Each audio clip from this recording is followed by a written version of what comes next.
This section covers basic and advanced punching combinations. As you will soon notice, each strike is designed to set up the next strike in your combination. For example, you lead with a jab to momentarily blind your opponent, disrupt his balance, and cause him to elevate his arms to protect his face. In turn, this leaves his midsection open, allowing you to follow up with a powerful cross to his body. However, in order for these setups to work, you must threaten your opponent with each strike in your combination. If your jab is lazy, you won't get the reactions you are looking for. Not only does this make it difficult for you to land the second strike in your combo, but it also gives your opponent an opportunity to launch a counterattack.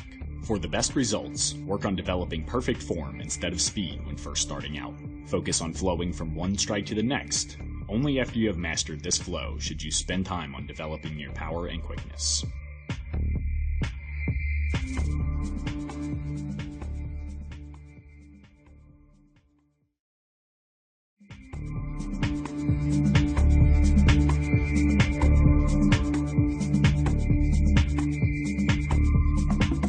I'm standing in close range with my opponent.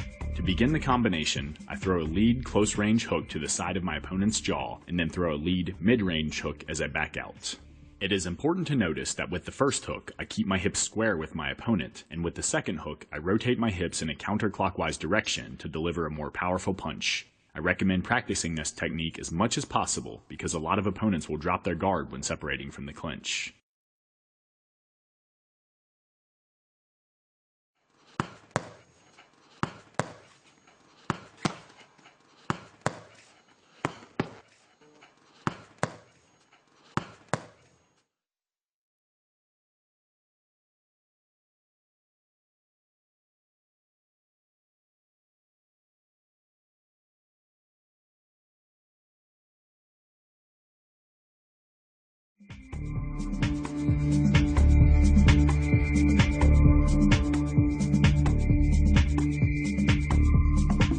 My opponent and I are in the same fighting stance. I begin by throwing a jab, but my opponent immediately counters by throwing a cross. To evade his punch, I utilize an outside slip.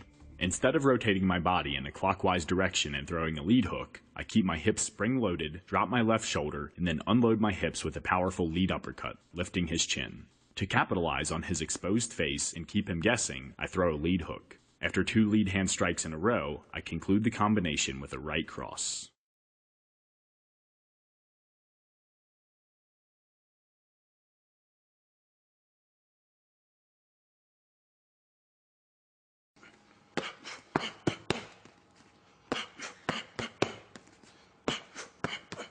Desculpa, errei.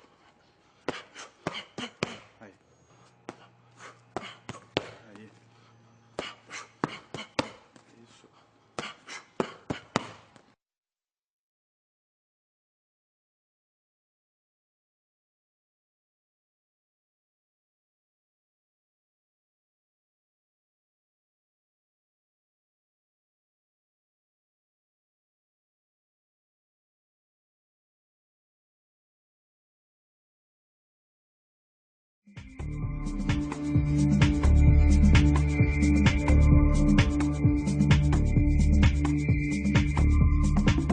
My opponent and I are again in the same fighting stance. Just as in the last sequence, I begin by throwing a jab, but my opponent counters with a right cross. To evade his punch, I utilize an outside slip. However, this time I throw a cross at the same time, which disrupts his rhythm and hinders him from immediately throwing a secondary strike. To capitalize on his stunned state, I immediately follow up with a lead hook to the side of his face.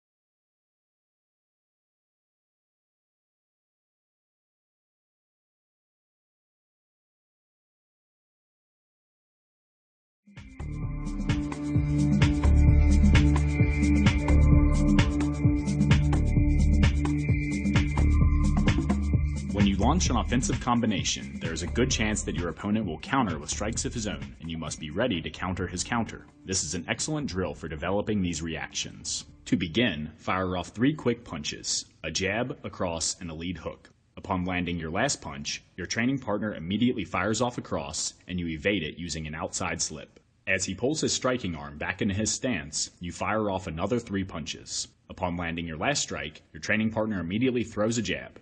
This time, you evade his strike using an inside slip. Just as before, you follow up with the same 3 strikes. As you will soon learn, this is an excellent drill for increasing your timing and reaction speed.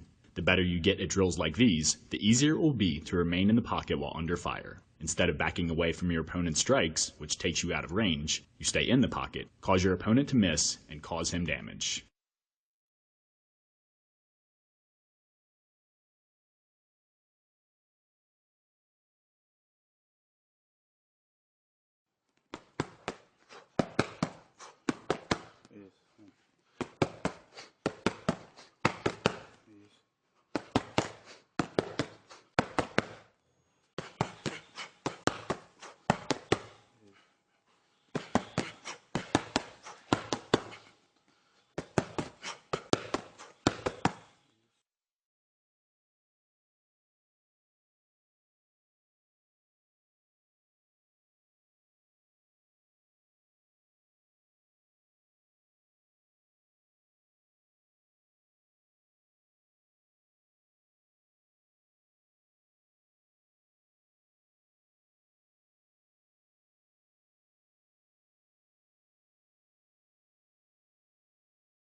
My opponent and I are fighting in close range with the same foot forward.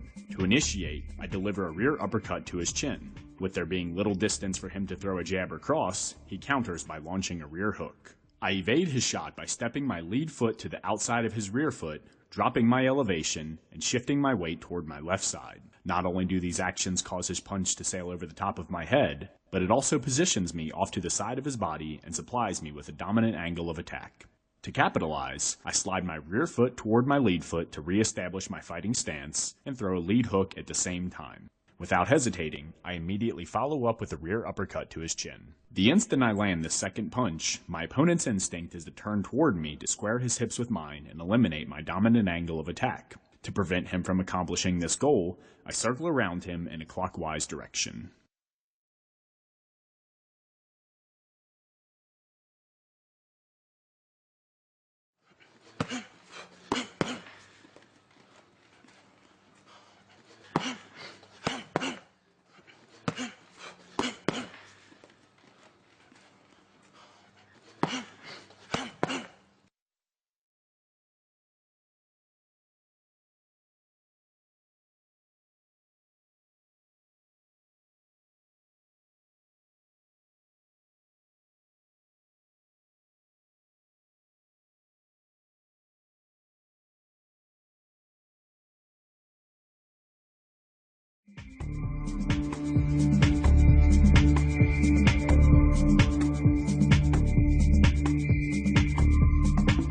My opponent and I are in the same fighting stance. To initiate, I throw a double jab. Notice how instead of pulling my arm back all the way into my stance after landing the first jab, I only pull it halfway back. This allows me to launch both strikes quickly, yet still generate enough power to do damage. To counter, my opponent immediately throws a right cross. Instead of slipping to the outside of his punch, I slip to the inside of his punch using a shoulder roll. Although this makes me vulnerable to my opponent's lead hook, it also spring-loads my body, which I unleash by throwing a powerful cross.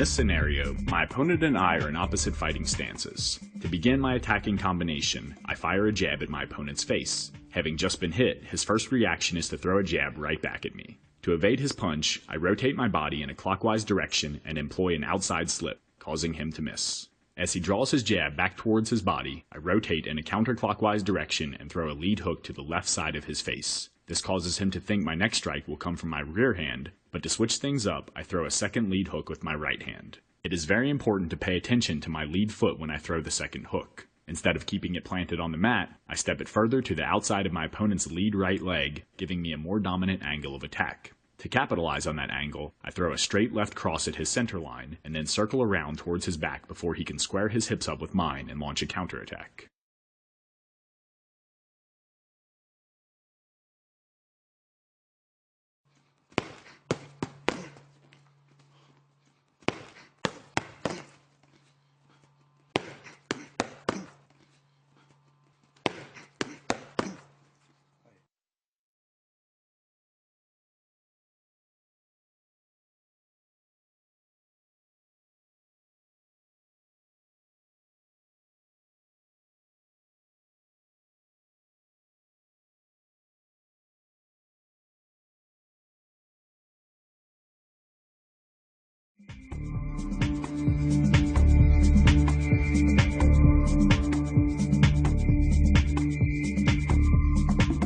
My opponent and I are in opposite fighting stances, and I'm peppering his face with jabs. In an attempt to launch a counterattack, immediately after my last jab lands, he steps forward and attempts to throw a lead hook over my outstretched arm and into the side of my face. Having not leaned forward when throwing the jab, I simply pull my right arm back into my stance and block his hook with a lead outside block. Before my opponent can pull his arm back into his stance, I counter with a jab and then a right cross.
In this scenario, my opponent and I are in opposite fighting stances, and he throws a lead hook at my face. To evade his strike, I utilize the lean back technique, causing him to miss. The momentum of his circular punch carries him in a clockwise direction, and before he can unwind his body and return to his fighting stance, I lunge forward off the lean back and land a jab, a cross, and then a lead hook. The key to success with this combination is leaning back only enough to evade your opponent's strike, and then quickly rocketing forward and throwing your strikes. If you delay, your opponent will have time to recover and throw a secondary strike.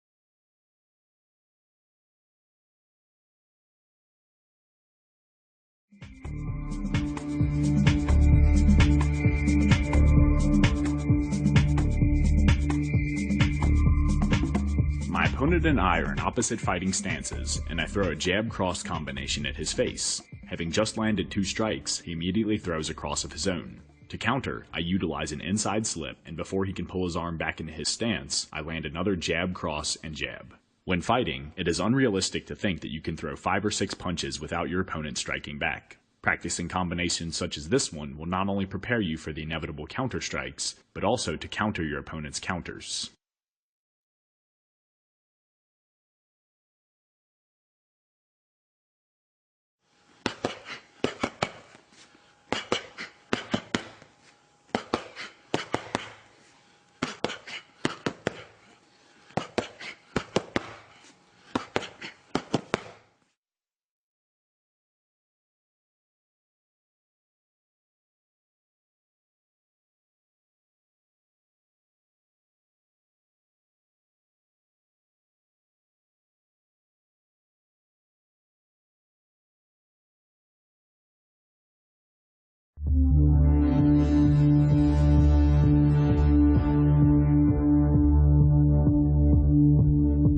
In this section, I demonstrate a number of ways to counter your opponent's strikes with punching combinations. With a lot of these techniques, instead of moving away from your opponent's punches, you remain in the pocket and either block or evade. Before your opponent can re-establish his stance and balance off his missed strikes, you use his compromised positioning to launch an attack of your own. The most important thing to focus on in these techniques is your timing. If you allow your opponent to recover and pull his arm back into his stance, you will have missed a golden opportunity.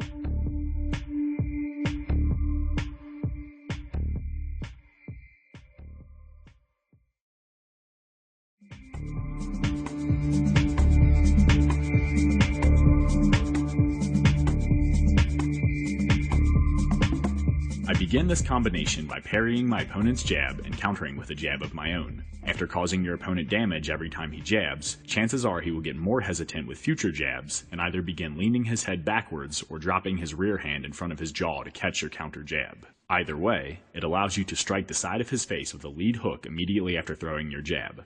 Landing the hook will most likely cause your opponent to spread his arms to protect the sides of his head, allowing you to follow up with a straight cross down the middle. Connecting with the cross will bring your opponent's arms back together, allowing you to hit the side of his face with another lead hook. Once the combination is completed, always back away to avoid your opponent's counter punches.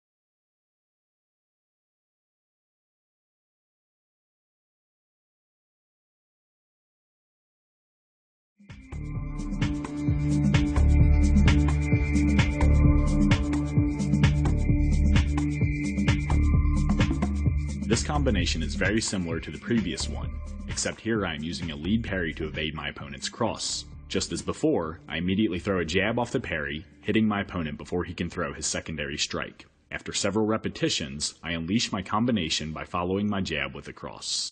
As my opponent brings his arms close together to protect his center line, I throw a lead hook to the side of his exposed face. This spreads his arms wide again, allowing me to throw another cross straight down the middle.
This is an excellent combination to utilize against an opponent who likes to throw looping punches. To begin, I utilize a lead outside block to stop my opponent's rear overhand, and then utilize a rear outside block to stop his lead hook. With his arms spread wide due to his punching combination, I fire a right cross straight down the middle. This draws his arms together, creating an opening for me to hit the side of his face with a lead hook. As he draws his arms wide to protect the sides of his face, I throw another right cross straight down the middle.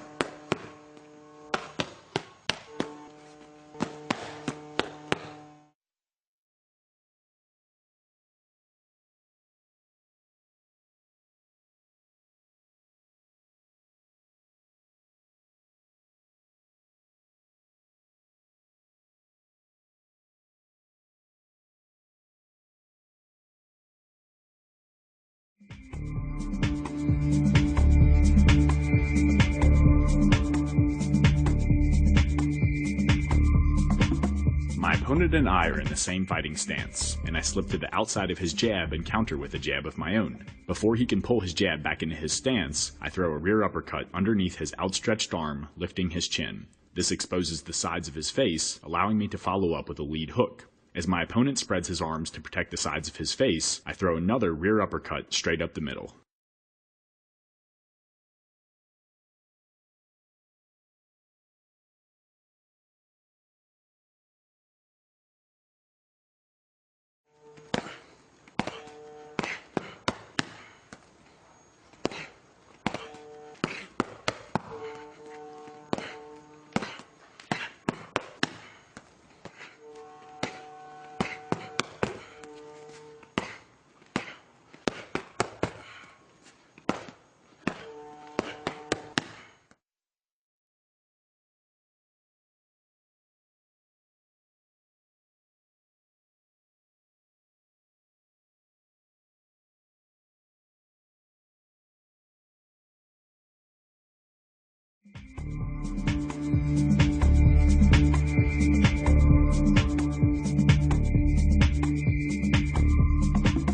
This combination begins the same as the last. My opponent throws a jab, and I evade his strike by slipping to the outside of his arm. At the same time, I throw a counter jab. However, after several repetitions, my opponent shoots forward off my counter jab. To avoid getting hit, I step my rear foot behind me, and to hinder his forward momentum, I throw a right cross at the same time. My opponent continues to come forward, so I step my lead foot backward to resume my fighting stance and throw a lead hook. With my opponent still charging forward, I step my rear foot behind me again and throw another cross straight down the middle.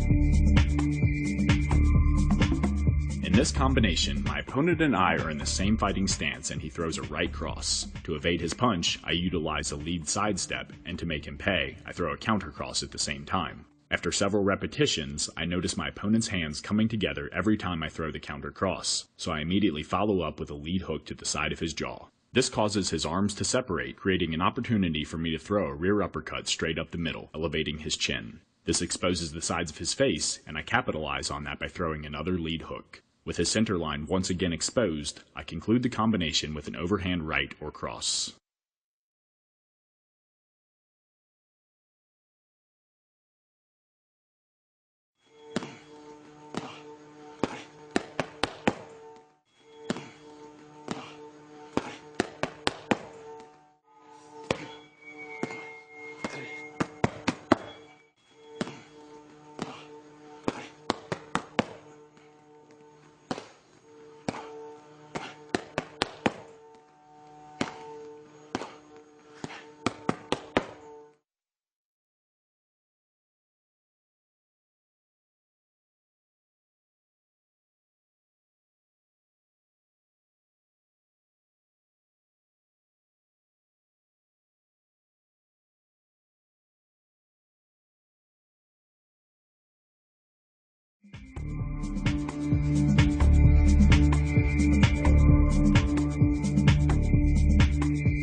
this sequence, my opponent and I are in the same fighting stance, and he throws a right cross toward my face. To evade his punch, I use the inside shoulder roll. It is important to notice how this positions me to the inside of my opponent's striking arm, which makes me vulnerable to a secondary strike. However, it is also important to notice that the inside shoulder roll spring loads my hips. Before my opponent can throw another punch, I uncoil my hips by rotating them in a counterclockwise direction and deliver a powerful rear uppercut to his chin. This lifts his head upward, allowing me to follow up with a lead hook to the side of his jaw.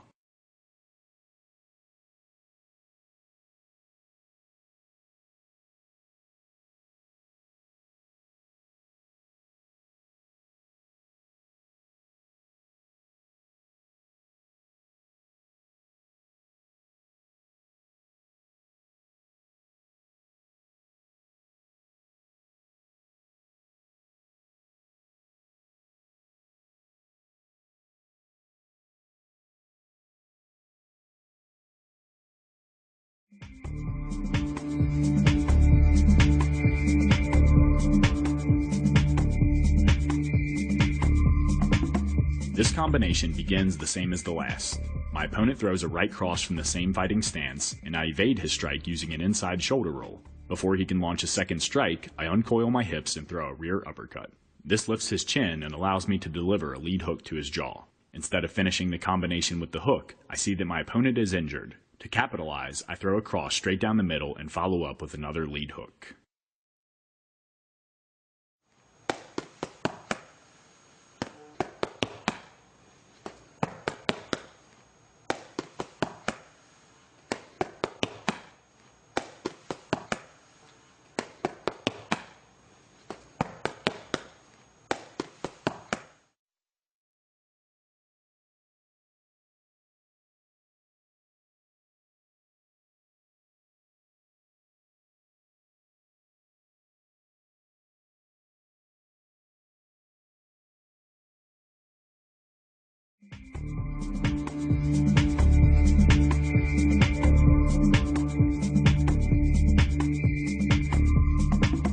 This is an advanced combination, not just because of how many punches you throw, but also because of the type of punches. To start, my opponent throws a jab, I utilize the lean back technique, and I slip to the outside of his arm and counter with a jab at the same time. I follow my counter jab with a right cross to force my opponent to bring his arms into his center line. Next, I pull my right arm back into my body, and without dropping my elevation, throw a right uppercut up between his arms and into his chin. This forces my opponent to bring his arms even closer together. After throwing 2 consecutive strikes with my right hand, it also makes him think I will throw a punch with my left hand. To shake things up, I now throw the rear right hook to the side of his face. This brings his arms outward, allowing me to throw a jab straight down the middle. With my opponent wounded, I conclude the combination with a cross and then another lead hook. The key to success with this combo is stunning your opponent with 3 right-handed punches in a row.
In this sequence, my opponent throws a right cross, and I evade his strike utilizing a lead sidestep slip. Instead of guiding my opponent's arm away from my face using my left arm, I use the rotation of the sidestep to throw a lead left hook over my opponent's cross arm and into the side of his unprotected face. With my body spring-loaded after the hook, I rotate my hips in a counterclockwise direction and conclude with a rear uppercut to his chin.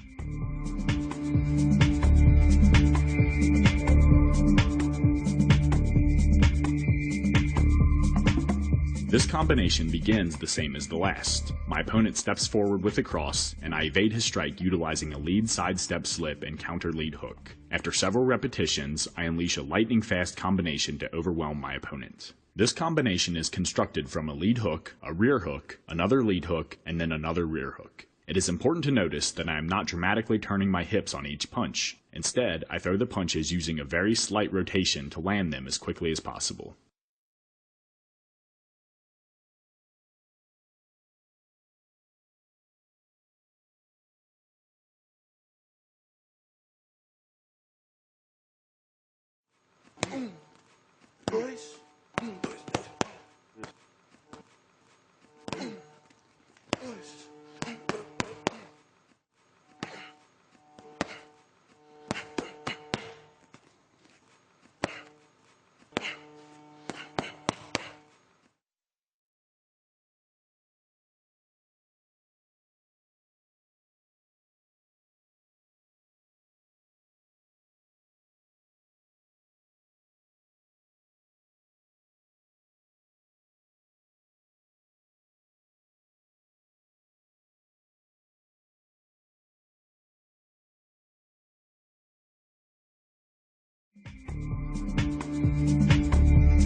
My opponent and I are in the same fighting stance, and he unleashes a powerful rear hook at my head. To defend this strike, I elevate my left arm and sweep it away from my body, catching his arm before his punch can generate full force. To make him pay for throwing the punch, I use my counterclockwise rotation to throw a cross at the same time. Executing a block and counter at the same time is always good because you strike your opponent while his arm is away from his face. To conclude this combination, I hit my opponent with another cross.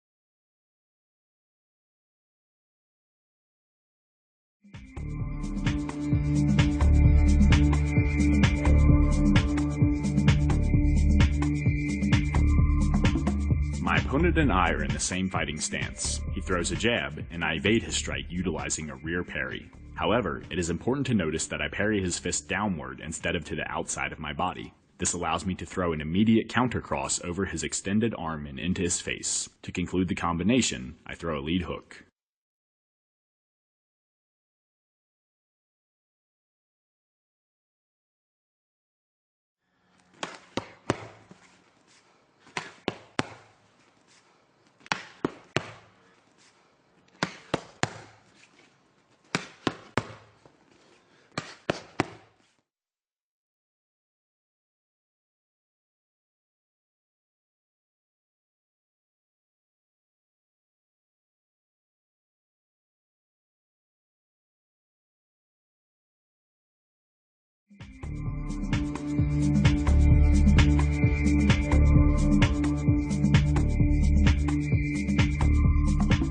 My opponent and I are in the same fighting stance, and he initiates by throwing a jab. To counter, I execute an outside slip, just as I did in the previous combinations. However, before I can re-establish my fighting stance, he throws another jab. Unable to move further to the outside, I evade his strike using an inside slip. Since this puts me to the inside of my opponent's striking arm, I keep my hands up to defend against a potential cross. But instead of throwing the cross, my opponent throws yet another jab. With the inside slip having moved my head back toward my original stance, I evade his punch using an outside slip. While executing inside and outside slips works wonderfully against opponents who like to pepper you with jabs, it is important not to get locked into defense mode. As I mentioned before, you never want to evade more than 2 or 3 strikes without returning fire. So, after evading my opponent's third jab, I immediately get offensive by throwing a cross, a jab, and then another cross.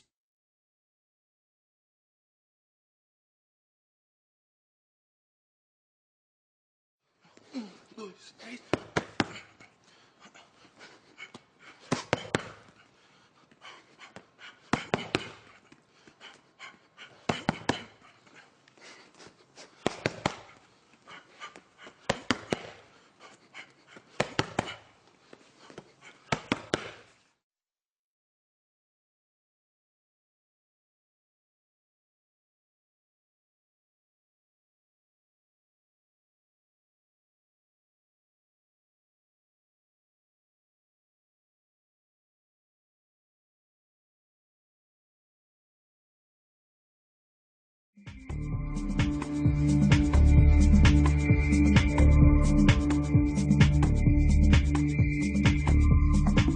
My opponent and I are in the same fighting stance, and he throws a jab at my face. Instead of using a regular inside slip, I step my rear foot to the outside of my opponent's lead leg and shift my weight in the same direction. Although this breaks the rule of only slipping far enough to cause your opponent to miss, it allows me to spring off my right leg and throw a powerful cross over his outstretched arm. As the momentum of my cross carries me back into my original fighting stance, I don't stand there and wait for my opponent to launch another strike. Immediately, I throw a jab to keep him at bay and then walk backward to create distance between us.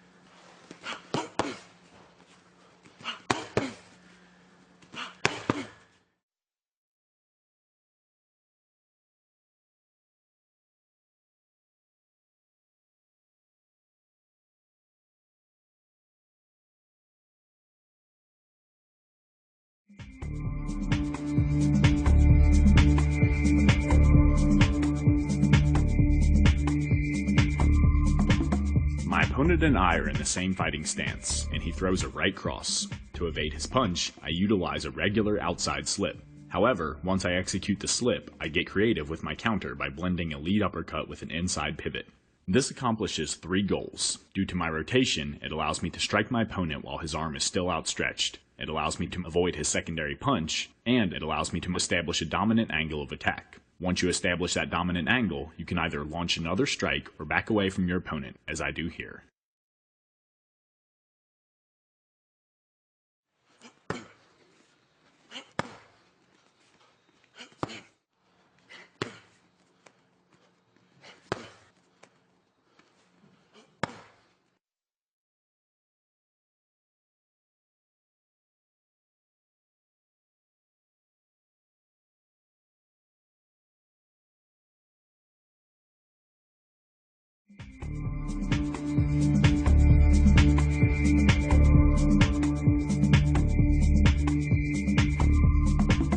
In MMA, there are a lot of fighters who like to throw big, looping punches. When up against such a fighter, the bob and weave can be a very important tool. In this combination, I put it into effect. Starting in the same fighting stance, my opponent throws a lead hook toward my head. To evade his shot, I drop my elevation, step my rear foot to the outside of his lead leg, and then shift my body in the same direction, causing my opponent's fist to sail over the top of my head. As I increase my elevation to throw a counter strike, my opponent throws a rear hook toward the outside of my head. To counter, I drop my elevation, step my lead foot to the outside of his rear leg, and shift my weight in the same direction. Again, my opponent's fist sails over the top of my head. Not wanting my opponent to throw continuous punches, I make him pay by rotating my hips in a clockwise direction and delivering a lead hook. This forces my opponent's guard to slide outward, and I capitalize by throwing a cross straight down the middle.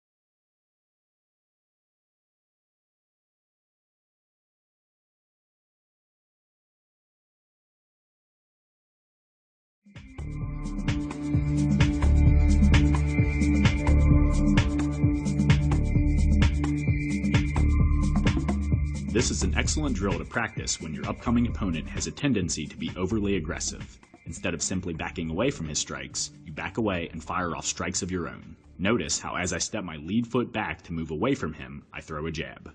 As I slide my rear foot backwards to create even more space between us, I throw a cross. With my opponent still coming forward, I slide my lead foot back and throw another jab. To conclude this combination, I hit my opponent with another cross. Although it can be difficult to throw powerful punches while moving backwards, your shots can still cause damage due to your opponent moving into your fists. It is important to notice that I only take 3 steps backwards. This is to prevent my opponent from really getting his momentum moving forward and overrunning me. If your punches do not stop your opponent, instead of continuing to move backward, a better approach would be to move off to the side and allow him to move past you.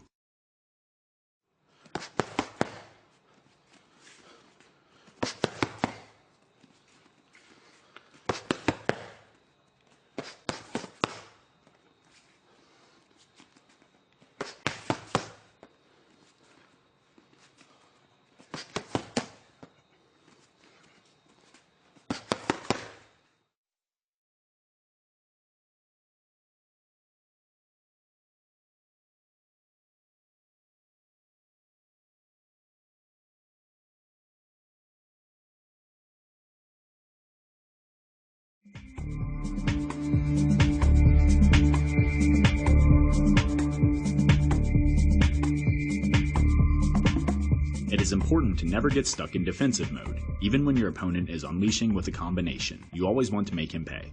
In this combo, I slip my opponent's jab and then use my arm to block his right hook to my body. Before he can add a third punch to his combo, I immediately throw a lead hook. When practicing this technique, the goal is not to see how hard you can land your hook, but rather time your shot perfectly. This means maintaining your base and balance while defending your opponent's strikes so that you can flow directly into your offense. A lot of times, fighters get into the habit of leaning back or hunching over while defending against strikes, which makes it very difficult to capitalize on their opponent's awkward position with strikes of their own. Practicing combos such as this one allows you to blend your defense and offense seamlessly together.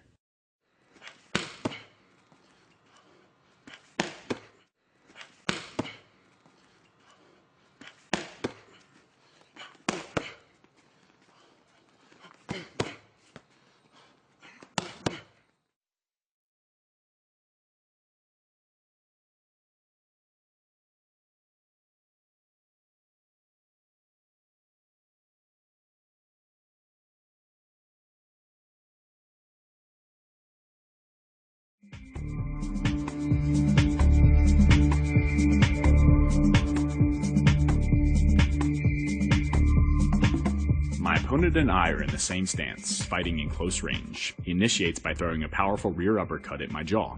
Just as I would when facing a cross, I evade his punch by stepping my lead foot to the outside of his rear leg and executing an outside slip. With my hips spring-loaded, I unwind them in a clockwise direction and throw a lead hook to the side of my opponent's jaw.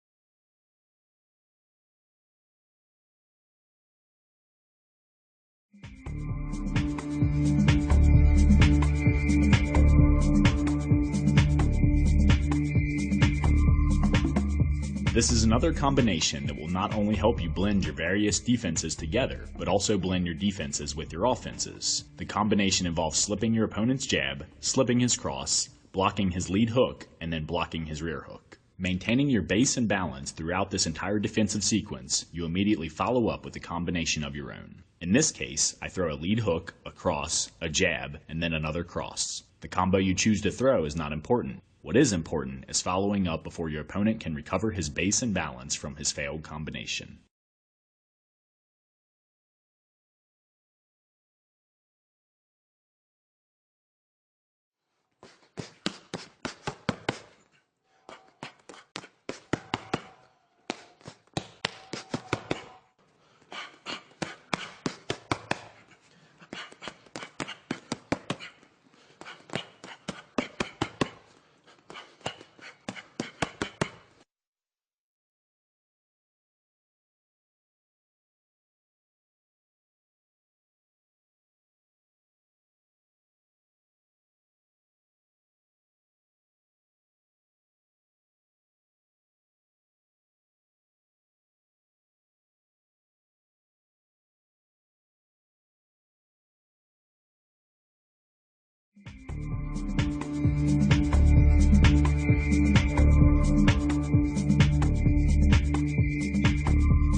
opponent and I are in opposite fighting stances, and he throws a jab. To evade his strike, I execute an outside slip. However, it is important to notice that in addition to rotating in a clockwise direction and moving my head away from my center line, I also take a small step forward with my lead leg and lean toward my opponent. This allows me to close the distance and land a shovel hook to my opponent's body while his jab is still outstretched. For the best results, I target his last two ribs, both of which will break quite easily, especially when striking with MMA gloves. The body shot causes my opponent to protect his sides by dropping his elbows, and I quickly move backward and throw a lead hook to the side of his exposed face. Naturally, his arms angle outward to protect his face, and that's when I conclude the combination with a cross.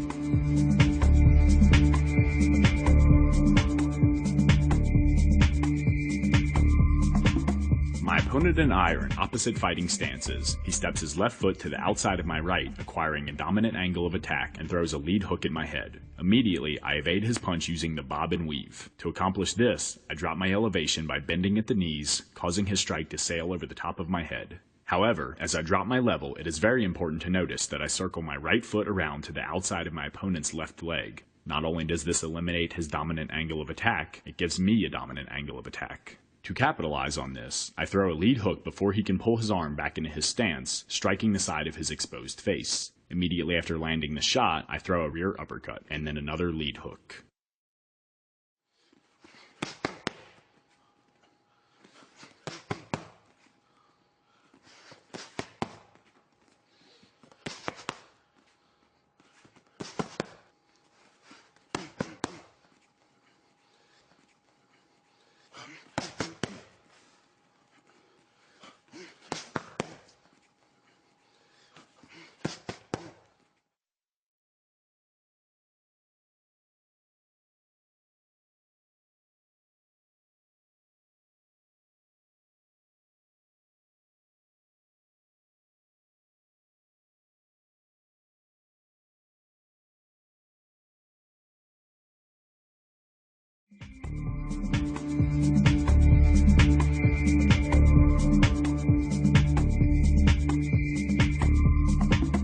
It is important to mention that this is a very advanced technique because it requires precise footwork and nail-sharp timing. My opponent and I are in opposite fighting stances, and he throws a jab. To evade his strike, I execute an outside slip. However, before I can launch a counter-strike, my opponent immediately fires a cross. To evade his second strike, I rotate my body in a counterclockwise direction and utilize an inside slip. I immediately attack by stepping my right foot to the outside of his rear foot and then throwing a cross at the same time. It is important to notice that this last action causes me to momentarily cross my feet. Although I mentioned that you don't want to do this, it is alright as long as you utilize it as a setup at the right moment. Once my right foot touches down, I circle my left foot along the mat in a clockwise direction. With my body now positioned to the outside of my opponent's rear leg, this causes me to circle around his body. As I slide my left leg towards its new position, I throw a lead hook to my opponent's jaw. With all my weight moving in the direction of the hook, it is a very powerful shot.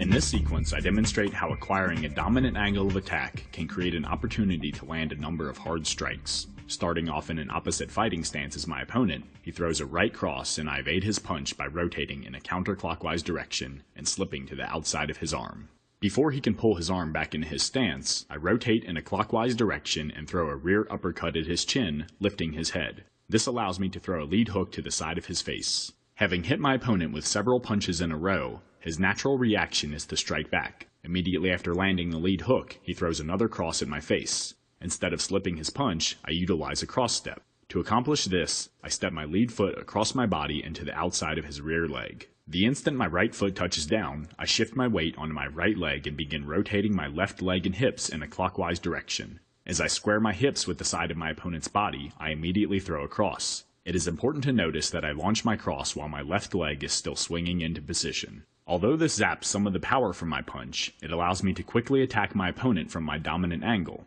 In order to return the fight to a neutral playing field, he must now rotate and square his hips with my hips, but before he can accomplish this, I hit him with a jab and then another cross.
With all the combinations I offer in this section, the ultimate goal is to turn your opponent's entire body into a target and strike from odd, unpredictable angles. As you already know, this can be accomplished by acquiring a dominant angle of attack.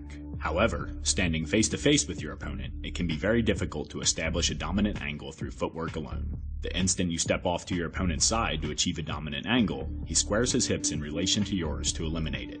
To prevent this from happening, it's sometimes best to distract your opponent from your footwork, which can be achieved with your first strike in your combination. Although you might not land your first strike as a result of your neutral angle of attack, it gives you a dominant angle for the next strike in your combination. If you throw every strike with the intention of setting up the one to follow, you're guaranteed to cause damage with your combinations.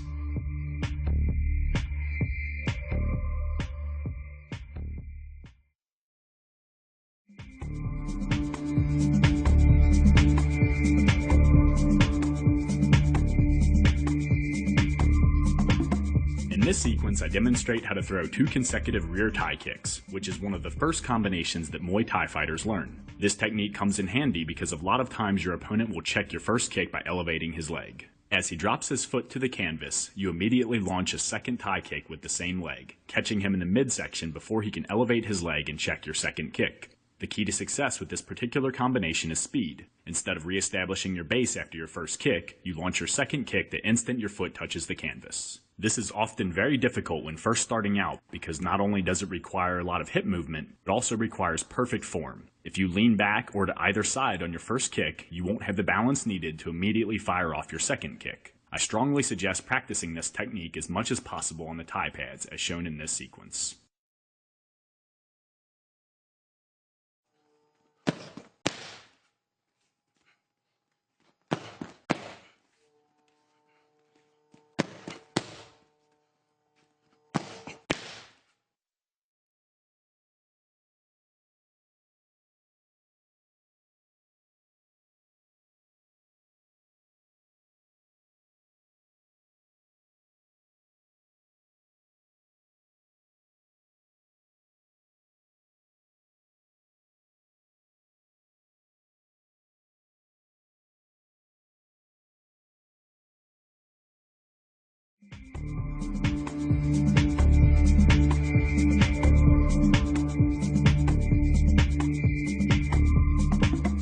this sequence, I demonstrate how to throw 2 consecutive lead leg tie kicks. It is important to mention that the lead leg tie kick is not nearly as powerful as the rear leg tie kick. However, you can add considerably more power to the kick by switching your stance prior to throwing your first kick. There are a couple of ways to switch your stance. If you are already within kicking distance of your opponent, your best option is to slightly hop upward, slide your lead foot back, and your rear foot forward. This allows you to remain in the same position, yet still switch the positioning of your feet. If you are outside of kicking range, your best option is to step your rear foot forward. This too allows you to switch the positioning of your feet, but it also allows you to cover distance. Just as with the double rear tie kick, the key with the double lead tie kick is speed.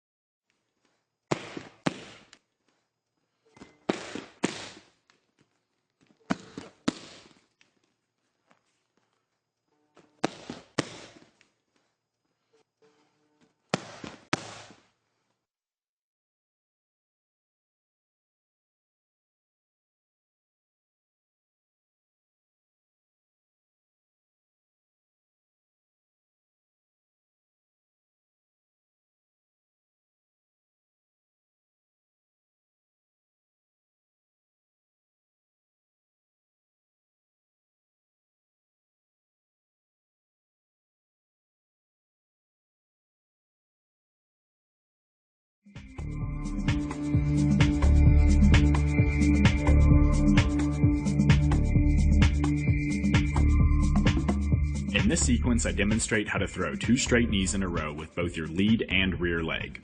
Personally, I like to throw the rear knee when I am already within striking distance of my opponent. To set it up, I step my lead foot forward and then fire my rear knee straight into my opponent's midsection. As he bends forward from the blow, I immediately launch a second rear knee. When I am outside of striking range, I'll begin by stepping my rear foot forward.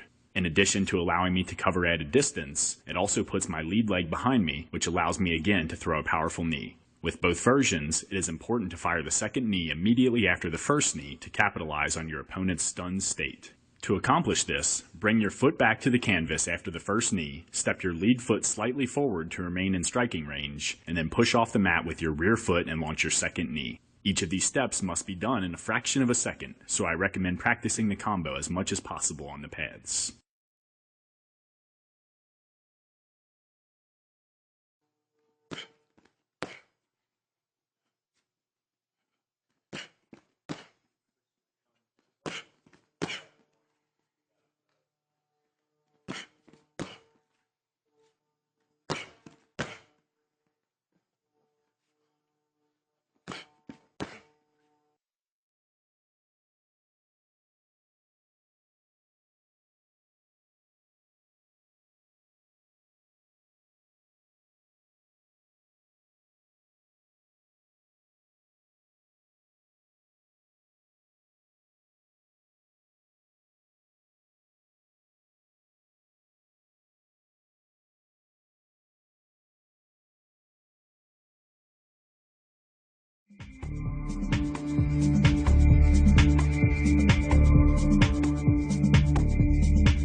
In this sequence, I demonstrate how to throw a lead uppercut, a rear elbow, a lead elbow, and then a rear tie kick to your opponent's head. If you look closely, you'll notice that I begin by stepping my lead foot forward. This allows me to close the distance and throw the uppercut. In addition to lifting his head and spring-loading my hips, the uppercut also causes my opponent to bring his arms closer together to protect his center line, which makes the sides of his face vulnerable. To capitalize on that vulnerability, I unwind my hips and throw a powerful rear side elbow to the side of his face. With my hips now spring-loaded in the opposite direction, I immediately unwind them and follow up with a lead side elbow to the opposite side of my opponent's face. Having thrown 3 strikes in a row from a very close range, your opponent will most likely back up to evade any further strikes. As you know, it is very difficult for a retreating opponent to either attack or defend, and you capitalize on that by concluding the combination with a rear round kick to his head.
time you throw a combination at your opponent, chances are he will immediately counter with an attack of his own. In this particular scenario, my opponent and I are in opposite fighting stances. I throw the traditional jab cross, and he counters with a cross, which is quite common. Instead of backing up to evade his shot, I parry his fist downward. This keeps me in striking range, as well as makes the side of his face vulnerable to attack. To capitalize on that opening, I follow up with a rear side elbow. While training combinations that are comprised strictly of attacks will help you string your strikes fluidly together, it's not very realistic. If you're fighting a trained mixed martial artist, he will almost always launch a counterattack in the middle of your combo.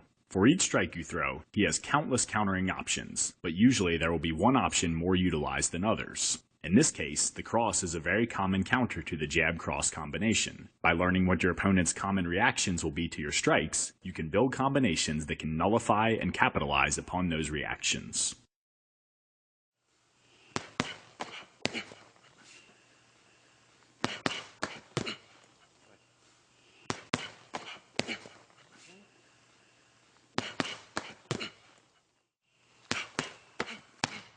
Agora o último foi rápido.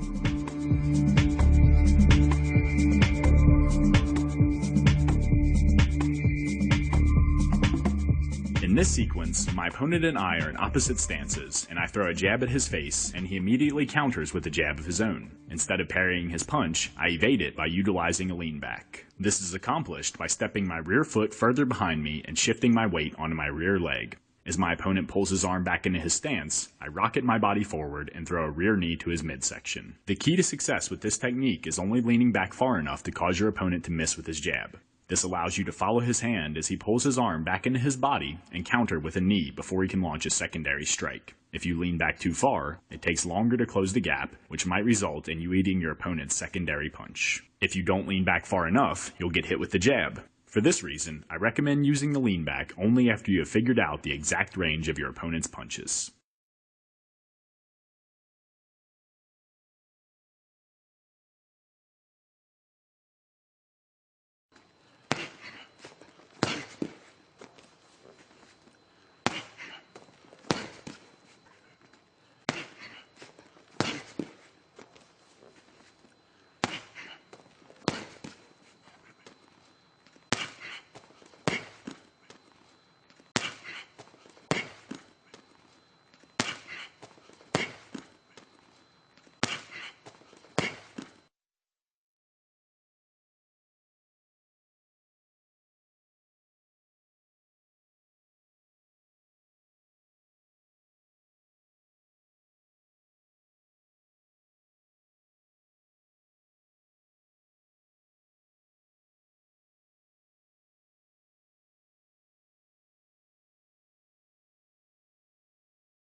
In this sequence, my opponent and I are in opposite stances. I throw the common jab-cross combination, and he counters with a rear hook. Instead of evading his strike using a bob and weave, I rotate my hips in a counterclockwise direction, sweep my lead arm across my body, and catch his arm using a cross block. The block forces his arm toward the outside of his body, making his face vulnerable to attack. To capitalize on that vulnerability, I step my lead foot to the outside of his rear leg, continue my rotation, and throw a spinning rear elbow into his face. Although this technique is unorthodox and will often catch your opponent off guard, it requires you to momentarily turn your back to your opponent, which makes you vulnerable to strikes and takedowns. As a result, I recommend reserving this technique for later rounds when your opponent's reflexes have slowed significantly.